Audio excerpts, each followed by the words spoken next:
하나님의 말씀 신명기 32장 37절에서 43절까지의 말씀입니다. 신명기 32장 37절에서 43절입니다.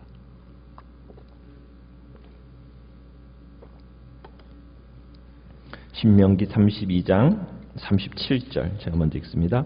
또한 그가 말씀하시기를 그들의 신들이 어디 있으며 그들이 피하던 반석이 어디 있느냐?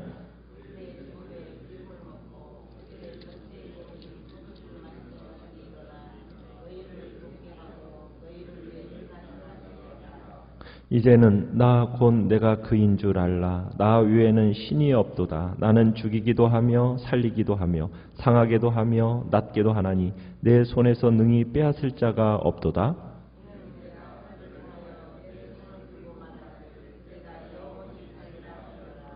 내가 내 번쩍이는 칼을 갈며 내 손이 정의를 붙들고 내 대적들에게 복수하며 나를 미워하는 자들에게 보응할 것이라.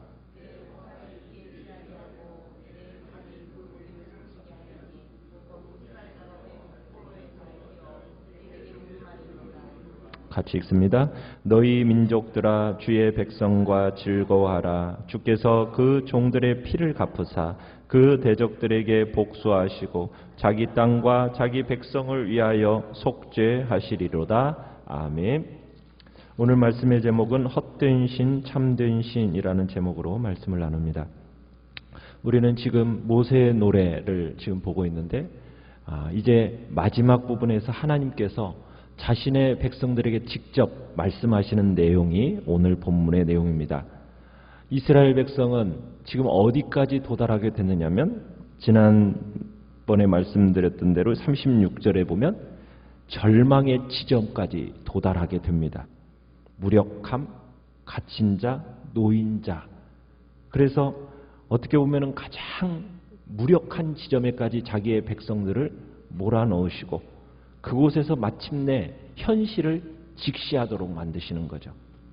그들이 사랑하고 그들이 의지했던 우상이라는 존재가 얼마나 허망하고 아무것도 아닌 존재인지를 깨닫도록 하나님은 이끌어 가시는 겁니다. 그리고는 그 절망의 벼랑 끝에서 이제 하나님께서 불쌍히 여기십니다. 그리고서는 하나님이 이제 이스라엘을 구원하시기 전에는 먼저 이제 자신들이 한 일에 대한 하나님의 책망이 있습니다. 그래서 오늘 본문은 그 책망에 대한 내용과 함께 그러면서 그들에게 그 구원의 역사를 이뤄나가는 이제 하나님의 말씀이 오늘 선포가 되는 겁니다. 오늘 37절에서는 이렇게 시작을 합니다. 헛된 신을 의지하는 어리석은 사람들을 향해서 반어적으로 표현하고 계시는데 그들의 신이 어디 있으며 그들이 피하던 반석이 어디 있느냐? 그들이 피난처로 삼던 반석에게 한번 도움을 청해봐라. 이렇게 얘기합니다. 앞에서는 여호와를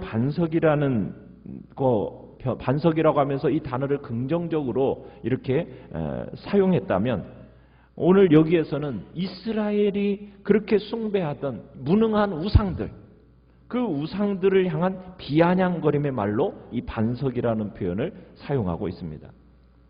그래서 이스라엘이 섬기던 가짜 반석, 어떻게 보면 38절에는 너희들의 그 희생고기를 먹고 너희들의 그 전제의 술을 마셨던 그 반석, 그들이 지금 어디에 있냐?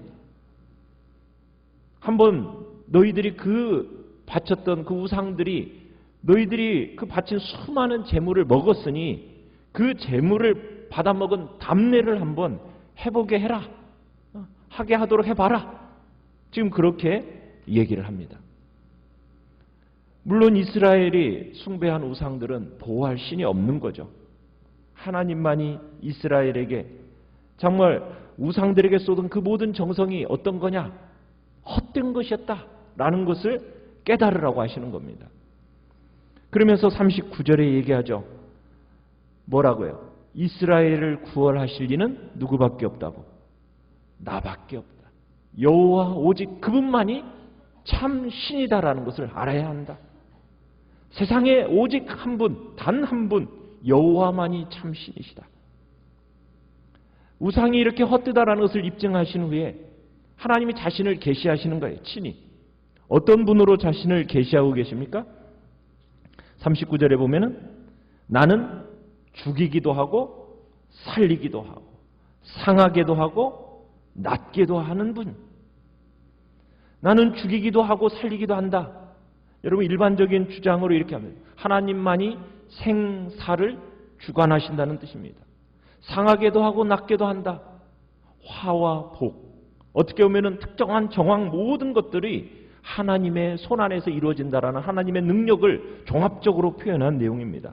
모든 것을 포괄하는 내용. 생사화복을 주장하시는 분이 누구이신가? 그가 하시는 일 아무도 못 막는다는 겁니다. 오직 그분만이 절대적인 주권을 행사하시는 분임을 오늘 본문은 얘기하고 있는 겁니다. 그분만이 전능자다. 내 손에서 과연 빼앗을 자가 있는가? 아무도 없다. 그러면서 40절의 마지막에 맹세하듯이 하나님이 자신이 그 맹세를 통해서 자신의 뜻이 파기되지 않을 것임을 천명하시죠. 내가 하늘을 향해 내 손을 들고 말한다. 맹세하듯이요. 손을 들고 말하듯이 주님이 말씀하십니다. 뭐라고요? 내가 영원히 살리라. 나의 영원히 살아계심을 두고 내가 맹세하는데 내가 오직 나 하나님만이 이 세상의 생사화복을 주관하는 유일한 분임을 선언하고 계시는 겁니다. 하나님만이 전능하시고 그 전능하신 하나님을 우리는 인정하며 가야 됩니다. 그분의 제한된 어떤 자신의 관점으로 하나님을 제한되게 여러분 보면은 안 돼요. 많은 사람들이 그런 하나님을 제한된 존재로 이해하려고 하고 시도하려고 합니다. 그래서 그분에게 나아가지를 못해요. 우리는 제한하는 잘못을 범하지 않아야 됩니다. 매사에 주의해야 됩니다. 우리가 그렇다고 제한한다고 해서 하나님이 제한받는 존재가 아니죠. 그죠? 많은 사람들이 무지와 불신앙 때문에 하나님의 전능하심을 형편없이 축소시키는데 그들이 거기서 얻게 되는 것은 무엇입니까? 낭패와 절망밖에 없는 겁니다. 우리가 사람으로서 하나님을 어떻게 이해하고 받아들이든 여러분 하나님은 여전히 그 있는 모습 그대로 거기에 서 계십니다. 우리의 생각에 의해서 우리의 의식에 의해서 하나님이 만들어주는 존재가 아니거든요. 하나님은 홀로 자신의 뜻대로 주관하는 분이시다는 것. 우리가 이것을 기억하면서 그분을 향한 경외심을 가지고 그분에게 나아가기를 바랍니다. 자, 그러면서 이제 40절에서 42절까지는 하나님이 이제는 그를 미워하는 모든 원수들을 심판하신다는 내용입니다. 하나님이 그 원수들을 치실 준비를 하셨다라는 거예요. 그들을 치시려고 하는데 자 어떻게 치십니까? 번쩍이는 칼 이런 표현을 쓰는데 이것은 용사의 모습을 보여줍니다. 악의 권세를 부수시는 거죠. 그러면서 거룩한 용사로서 이제 역사 속에서 심판을 확실하게 수행하실 거라는 겁니다. 하나님의 정의는 무엇인가? 악의 세력을 끝까지 찾아가서 그 악의 세력을 멸망시키는 겁니다. 그들이 화살에 맞아 피를 흘리고 칼에 찔려 죽임을 당할 거다라고 표현을 하고 있습니다. 여러분 여기서 나오는 내 대적, 이 내 대적이 누구이겠습니까? 하나님 앞에 언약을 배반한 이스라엘을 징계한 일에 사용했던 이방 민족이 바로 내 대적입니다. 하나님이 그들을 사용하신 것은 사실이었어요.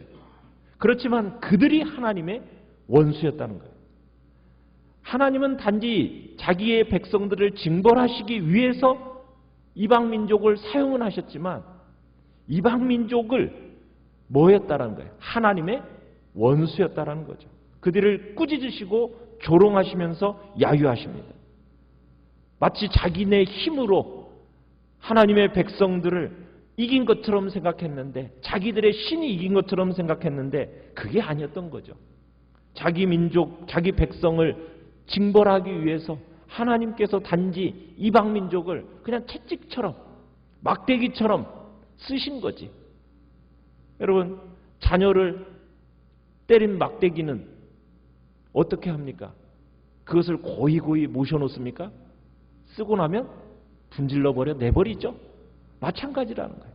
하나님의 백성들을 괴롭힌 자들에 대해서는 하나님이 어떻게 하시느냐? 쓰고 나서 분질러 버리시는 겁니다. 단지 하나님은 잠깐 벌 주시는데 사용하셨을 뿐이지 하나님께 그런 원수로서 그 이방 민족을 심판하시고 격파하시는 것으로 끝이 나버립니다. 하나님이 그 원수를 징벌하시니까 43절에 어떻게 하라고요? 세상 나라들이 주의 백성과 함께 어떻게 합니까? 즐거워합니다. 기뻐합니다. 전에는 하나님의 백성들을 멸시했던 자들이 이제는 그 이스라엘을 부러워합니다. 왜요? 하나님이 이스라엘의 원수들에게 보복하시고 주의 백성들의 죄를 어떻게 해주셨기 때문에 속죄, 죄를 용서하여 주셨기 때문에 이제는 부러워하게 된다는 거예요. 여기서 우리는 대적과 하나님의 백성들의 운명이 이중적으로 운명으로 제시되는 것을 보게 됩니다. 대적에게는 어떻게 하세요? 복수하십니다. 종들의 피를 갚아주십니다. 그리고는 역사는 어떻게 다시 제자리로 가는 거예요. 이스라엘은 어떻게 되고요? 회복이 되고 열국들 속에서 그 자리를 찾게 되고요. 하나님은 대적들에게는 어떻게 하시고 복수하시고 자기 백성들을 위해서는 속죄하시고 하나님은 이스라엘 백성들을 꾸짖기 위해서 이방 민족들을 쓰신 적은 있지만은 결과적으로는 어떻게 되는 거예요? 하나님을 대적한 민족에 대해서는 하나님이 화를 내시고 심판하시고 저들을 물리치신다. 이렇게 노래가 끝이 납니다. 왜 그렇습니까? 하나님의 궁극적인 목적은 뭐예요? 궁극적인 목적은 자기 백성을 복받게 하려는데 그 목적이 있는 거예요. 결코 잘못을 꾸짖고 심판해서 마치 아주 안 볼 것처럼 그냥 아주 외면하는 자리 거기까지 가지를 않으십니다. 하나님은. 여기서 우리는 이 노래에서 그 결국을 확인할 수 있는 겁니다. 우리가 신명기 28장이나 여러분 32장 우리가 본 이 노래에서 축복의 약속이 많습니까? 저주의 약속이 훨씬 많습니까? 그죠? 저주의 약속이 훨씬 더 많죠. 무슨 뜻이에요? 이 자리로는 절대로 가지 말라는 거예요. 맞는 자리에 제발 가지 말라는 거예요. 벌 받는 자리에 가지 말라는 거예요. 그래서 그쪽을 길게 쓰는 겁니다. 어쨌든 하나님은 그분의 백성에게 복을 받게 하시고 싶어 해요. 잘 되게 하고 싶어 하셔요. 그래서 사랑과 긍휼과 자비와 복을 받는 것이 하나님의 의도고 소원이십니다. 그러니까 이 긴 노래를 통해서 결론적으로 하나님의 사랑하시는 백성을 향한 그 성의, 의지 이게 얼마나 굉장한가가 우리에게 다시 한번 확인되는 겁니다. 하나님의 높으심과 하나님의 거룩하심, 하나님의 놀라우심, 그분의 사랑이 자기 백성을 향한 그 안타까움으로, 열심으로, 세밀하심으로 어떻게 나타나는지를 우리에게 보여주고 있어요. 궁극적으로 복을 받게 하기 위해서 얼마나 하나님이 애쓰시고 그렇게 간섭하고 계시는지를 우리가 보게 되는 겁니다. 우리의 마음속에는 무엇이 크게 남아있어야 되는가? 여호와 하나님, 그분이 어떤 분이신지에 대한 것이 우리의 마음속에는 크게 남아있어야 됩니다. 사랑하는 성도 여러분들, 정말 하나님이 나를 얼마나 사랑하시고 나를 향하여 얼마나 참으로 깊은 사랑 속에서 간섭하고 계시면서 잘못된 길로 조금이라도 가지 않게 하려고 얼마나 애쓰시는가. 조금이라도 가면요, 하나님은 채찍을 들어서 징계하세요. 깨달을 때까지. 어디까지요? 절망의 자리, 절벽의 끝까지 하나님은 몰아가셔서 깨닫도록 하나님은 하셔서 마침내 돌이키게 하시려는데 하나님의 의도가 있는 거예요. 항상 우리는 이것을 기억하면서 하나님이 뭐 할 때, 말씀하실 때 즉시 돌이켜야죠. 그죠? 우리 애들한테도 그러잖아요. 말할 때 좀 들어라. 뭔가를 손을 대야만이 돌이키겠느냐? 아니라는 거예요. 그죠? 그러나 우리는 기억해야 돼요. 매 맞는 자리에 있어도 속히 돌이키면 하나님은 어떻게 하십니까? 분질러 버려서 막대기는 버리시고 자기의 사랑하는 자녀를 안으사 품으시고 회복시키시는 것이 하나님이라는 것. 우리는 그분을 기억하시면서 내가 믿고 신뢰하는 하나님이 어떤 분이신지를 더욱 조목조목 우리가 발견하고 그 하나님을 신뢰하고 내 모든 죄를 용서하시는 속죄하시는 분이시라는 것. 그리고 나를 대적했던 모든 자에 대해서는 하나님이 복수해 주신다라는 그것을 기억하면서 하나님 앞에 모든 것을 맡기고 신뢰하고 모든 결정권을 갖고 계신 그 하나님을 의지하며 믿음으로 살아가시기를 간절히 축원합니다. 오직 하나님 한 분만을 의지하는 믿음의 자로 오늘도 서시기를 간절히 축원합니다. 오늘 말씀을 생각하며